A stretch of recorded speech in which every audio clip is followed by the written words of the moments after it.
Jemaat, sebelum kita membaca dan merenungkan firman Tuhan, mari kita berdoa. Tuhan Allah Bapa dalam Yesus Kristus, kami bersyukur atas kasih sayang-Mu. Malam hari ini kami bersekutu, memuji Engkau, mendengarkan dan merenungkan kebenaran firman. Tolong kami Tuhan untuk mengerti, baik kami yang menyampaikan maupun yang mendengar. Terima kasih Bapa. Di dalam nama Yesus kami berdoa. Amin. Bacaan Alkitab pada malam hari ini, Ibrani pasal 4 ayat ke-14 hingga ayat yang ke-16 dikatakan, karena kita sekarang mempunyai imam besar agung yang telah melintasi semua langit, yaitu Yesus anak Allah. Baiklah kita teguh berpegang kepada pengakuan iman itu. Sebab imam besar yang kita punya bukanlah imam besar yang tidak dapat turut merasakan kelemahan-kelemahan kita. Sebaliknya sama dengan kita. Ia telah dicobai, hanya tidak berbuat dosa. Sebab itu, marilah kita dengan penuh keberanian menghampiri tahta kasih karunia, supaya kita menerima rahmat dan menemukan kasih karunia untuk mendapatkan pertolongan kita pada waktunya. Bapak, Ibu, saudara-saudara yang Tuhan Yesus kasihi, selamat malam. Kita penuh sukacita bertemu dalam ibadah keluarga pada malam hari ini. Bagian bacaan dalam ibadah pada malam hari ini terambil dari kitab Ibrani, pasal yang keempat, ayat 14 hingga ayat yang ke-16. Dan topik anak Allah sebagai imam besar. Imam adalah jabatan tertinggi dalam tradisi agama Yahudi kuno. Dipilih dari suku Lewi, imam dipercaya sebagai wakil umat Israel di hadapan Allah. Imam sebagai pengantara antara umat dengan Allah. Kita tahu bersama bahwa Harun, saudara dari Musa serta keturunannya ditentukan untuk jabatan imam tersebut. Jemaat dapat baca itu dalam kitab Keluaran pasal 28 dan 29. Untuk melaksanakan hal yang berkaitan dengan peribadahan atau melayani di kemah pertemuan. Selanjutnya, pada zaman Salomo, peran sentral imam besar adalah terlihat ketika bertugas mempersembahkan korban, ritus korban tahunan di bait suci di Yerusalem, di bait Allah dan dalam ruang maha suci. Dan hanya imam besar yang diizinkan masuk dengan ketentuan bahwa ia harus mempersembahkan korban untuk menyucikan dirinya terlebih dahulu, kemudian melakukan upacara pendamaian dosa bagi umat. Secara seremonial, melalui persembahan korban domba yang tak bercacat, yang dibakar, dan darah korban. Dan upacara yang dilakukan setahun sekali, yaitu hanya pada hari raya penebusan. Karena makan hari raya penebusan, itu dalam bahasa Ibrani dikatakan Yom Kippur. Imam memang dipilih oleh Allah dan ditentukan untuk menjadi perantara yang berbicara atas nama umat kepada Allah, namun tidak mengambil kehormatan itu bagi dirinya sendiri. Nah, itu semua bentuk pelayanan yang dilakukan imam-imam pada saat itu. Namun sebenarnya Alkitab mengatakan bahwa semua itu adalah merupakan gambaran serta bayangan dari apa yang ada di surga yang sebenarnya. Seperti yang disampaikan kepada Musa ketika hendak mendirikan kemah, sebagaimana tertulis dalam Ibrani pasal 8 ayat ke-5 dikatakan, pelayanan mereka adalah gambaran dan bayangan dari apa yang ada di surga, sama seperti yang diberitahukan kepada Musa ketika ia hendak mendirikan kemah.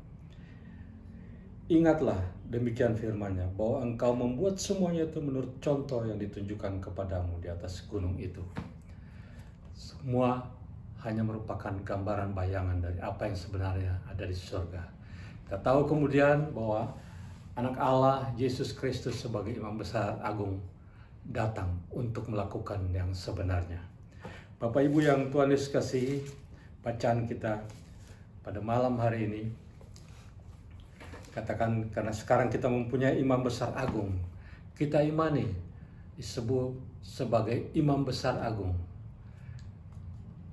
Pernyataan atau kisah ini mengenai Imam Besar Agung Yesus Kristus hanya dapat kita temui, kita baca dalam kitab Ibrani. Hanya Ibrani yang menuliskan, menceritakan bahwa Yesus adalah imam besar. Yesus melakukan dengan sempurna apa yang sebelumnya dilakukan oleh imam-imam terdahulu. Setiap saat, setiap hari. Namun Alkitab mengatakan sama sekali tidak dapat menghapuskan dosa. Kita bisa baca pada Ibrani pasal 10 ayat yang ke-11. Bapak Ibu, anak Allah melintasi semua langit dan berada di tempat kudus. Tempat kudus bukan yang dibuat manusia atau kita sebut dan bait Allah, tetapi yang terdapat di takhta mulia di kerajaan sorga, rumah Bapa, takhta kudus. Sebagai imam besar, Yesus berbeda dengan imam besar pada perjanjian lama. Ya, bukan dari suku Lewi, sebagaimana imam terdahulu yang dipilih ditentukan hanya dari suku Lewi. Tapi kita tahu Tuhan Yesus adalah dari suku Yehuda. Yang lain dikatakan bahwa ia adalah imam untuk selama-lamanya menurut peraturan Melkisedek. Kita bisa baca di Ibrani pasal 5 ayat 6 maupun juga Ibrani pasal 7 ayat 17. Hal lain, ia adalah pribadi yang tidak berdosa, namun telah merasakan dan mengalami apa yang dialami orang berdosa, dengan turut mengalami kelemahan-kelemahan kita, serta dicobai, namun tidak tunduk kepada pencobaan itu. Dia tahu segalanya mengenai bentuk dosa, namun tidak berbuat dosa. Ini harus kita garis bawahi. Yesus tidak berbuat dosa, tidak ada dosa padanya, tidak ada kesalahan, tidak ada celah. Nah Bapak Ibu, sebagaimana dikatakan pada Ibrani juga pasal 8 ayat 3, sebab setiap imam besar ditetapkan untuk mempersembahkan korban dan persembahan. Oleh karena itu, Yesus Kristus yang datang juga mempunyai sesuatu untuk dipersembahkan. Ia mempersembahkan dirinya sebagai anak domba kudus untuk korban penebusan dosa saya dan saudara, agar kita mengalami pembaharuan dan layak di hadapan Allah sebagai orang percaya.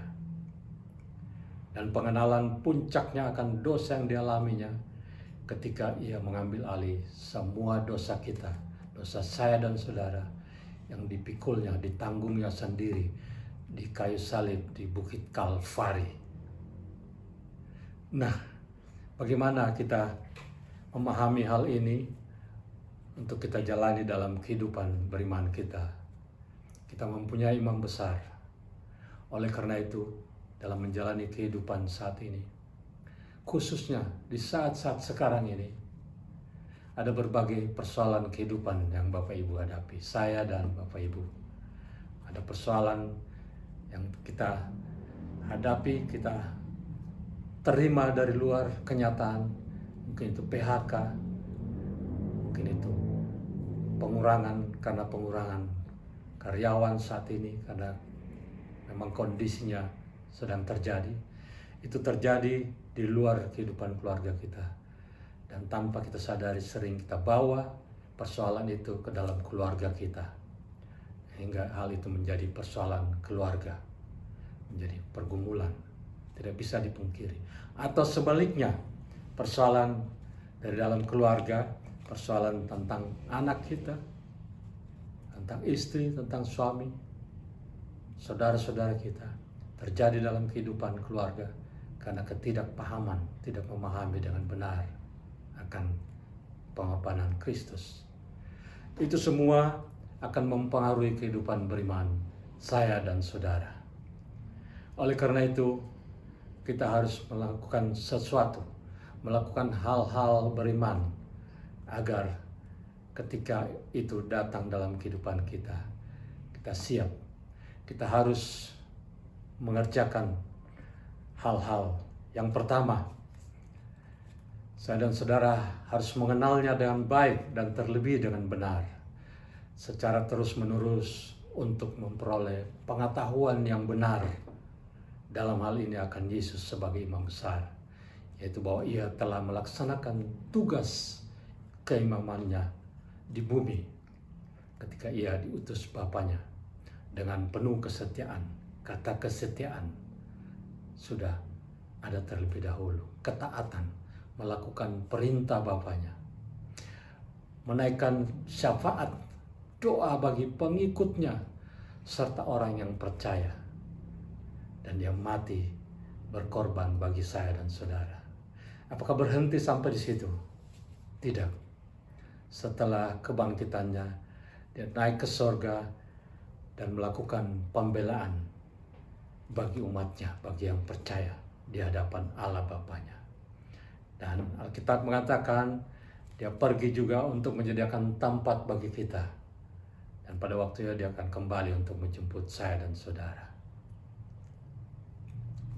Bapak Ibu yang Tuhan Yesus kasihi, mengenal Yesus dengan baik terkait dengan dia memberi diri sebagai korban penghapus dosa, Imam Besar Agung. Alkitab mengatakan pada Matius 9 ayat 13, jadi pergilah, pelajarilah arti firman ini, yang ku kehendaki ialah belas kasihan. Allah menghendaki belas kasihan, kasih setia, bukan persembahan. Saya dan saudara tidak perlu mempersembahkan korban lagi untuk menghilangkan dosa kesalahan kita.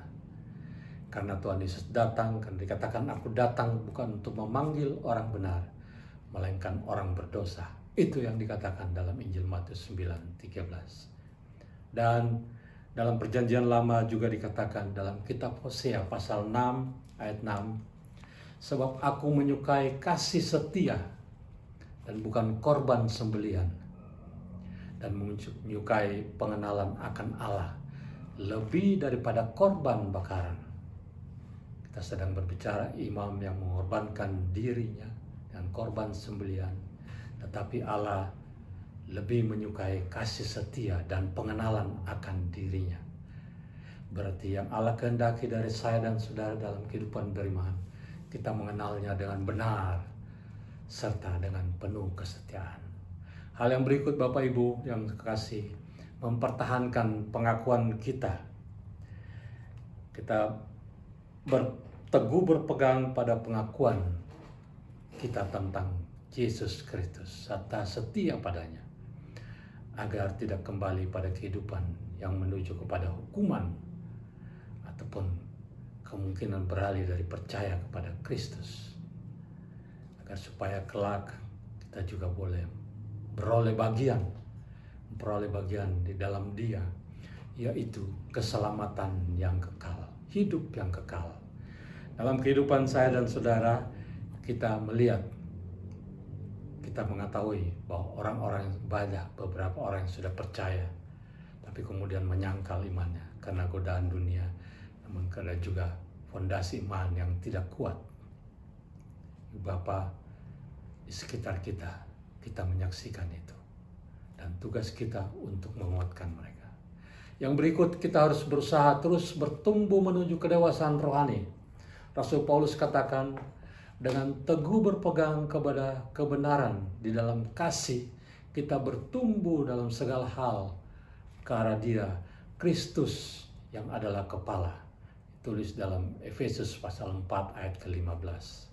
Dengan kedewasaan rohani yang terbentuk, yang kita miliki, yang ada dalam hati kehidupan kita, kita bukan saja semakin kuat serta setia untuk mentaati Dia, kita menguatkan diri kita, tetapi kita akan merasakan dorongan Roh Kudus, yaitu keinginan kita untuk juga menguatkan orang lain, memberkati orang lain.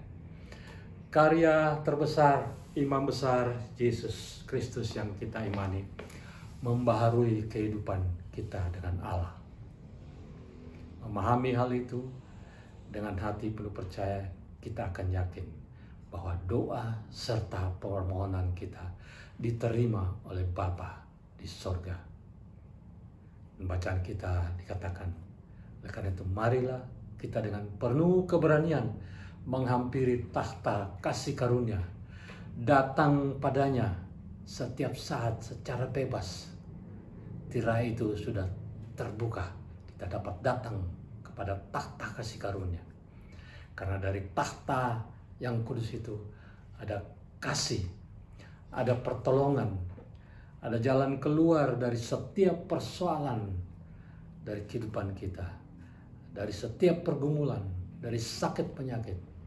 Ada kemurahan, ada pengampunan, ada buah roh, ada pencurahan Roh Kudus, dan semua hal yang kita perlukan dari Allah untuk hidup yang menyelamatkan kita, untuk memurnikan jiwa kita, dan untuk menerima rahmat, yaitu melalui dengan cara kita beribadah, berdoa, memuji, menyembah, tidak menjauhkan diri dari persekutuan. Kita lakukan itu dengan benar dan dengan segenap hati, dan membuka hati serta mengizinkan Dia masuk di hati kehidupan kita dan bertakhta di hati kehidupan kita yang adalah baiknya. Itu yang Allah kehendaki, karena dikatakan tubuh kita adalah bait Roh Kudus.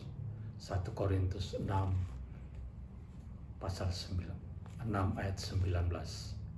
Agar saya dan saudara dapat merasakan sukacita dan damai sejahtera. Bapak Ibu yang Tuhan Yesus kasih, ketika kita merenungkan ini pada malam hari ini sebagai imam besar yang menghapus dosa dunia, mungkin kita bertanya, pada kehidupan kita saat ini, di saat kondisi saat ini, dapatkah kita melepaskan diri dari belenggu dosa? Dapatkah kita menyucikan diri kita dari belenggu dosa?